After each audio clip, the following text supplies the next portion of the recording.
போன ரீல்ல பார்த்ததோட கண்டினியூஷன் மாதிரி, ஆனா கண்டினியூஷன் கிடையாது. என்னையா அப்படின்னா, லாஸ்ட் ரீல்ல என்ன பார்த்தோம் அப்படின்னா, செல்ஃப் இண்டக்ஷன், நம்மளே தூண்டிக்கிறது. அப்ப சின்ன பிள்ளையா இருக்கும்போது நம்மளே என்ன பண்ணிக்குவோம், இன்டியூஸ் பண்ணிக்குவோம். எப்படியா இன்டியூஸ் பண்ணிக்குவோம் அப்படின்னா, சப்போஸ் நம்ம அப்பா அம்மா ஸ்கூல்ல போயிட்டு என்ன பண்றாங்க, நீங்க எல்கேஜி யூகேஜி படிக்கும் போது ஃபீஸ் கட்டி சேர்த்து விடுறாங்க. அழுது ஆர்ப்பாட்டம் பண்ணி என்ன பண்ணியிருப்போம், ஸ்கூலுக்கு போயிருப்போம்.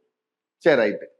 அதே இது ஒரு ஃபர்ஸ்ட் ஸ்டாண்டர்ட் செகண்ட் ஸ்டாண்டர்ட் அப்படின்னா நமக்கே மனசுக்கு தெரிஞ்சிடும், நீங்க என்ன பண்ணாலும் அழுதாலும் ஒன்றும் பண்ண முடியாது, ஸ்கூலை விட்டு வந்துருவாங்க அப்படின்னு சொல்லி.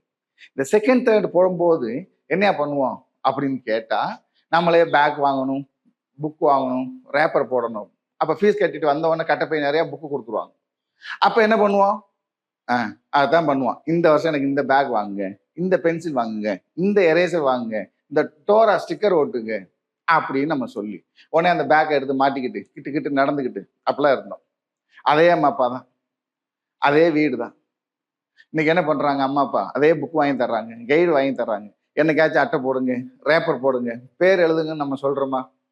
இல்ல. அப்ப இந்த சின்ன பிள்ளையில நம்ம என்ன பண்ணோம், நம்மளா அட்டை போடுங்கன்னு சொன்னோம், நம்மளா பேர் எழுதுங்கன்னு சொன்னோம், நம்மளா பேக் வச்சுக்கிட்டோம், நம்மளா கிட்டு நடந்தோம். அப்ப நம்மளே பண்ணிக்கிட்டோம். அதுதான் செல்ஃப் இண்டக்ஷன். அப்ப செல்ஃப் இண்டக்ஷன் என்னையா, the property of the coil which enables to produce induced current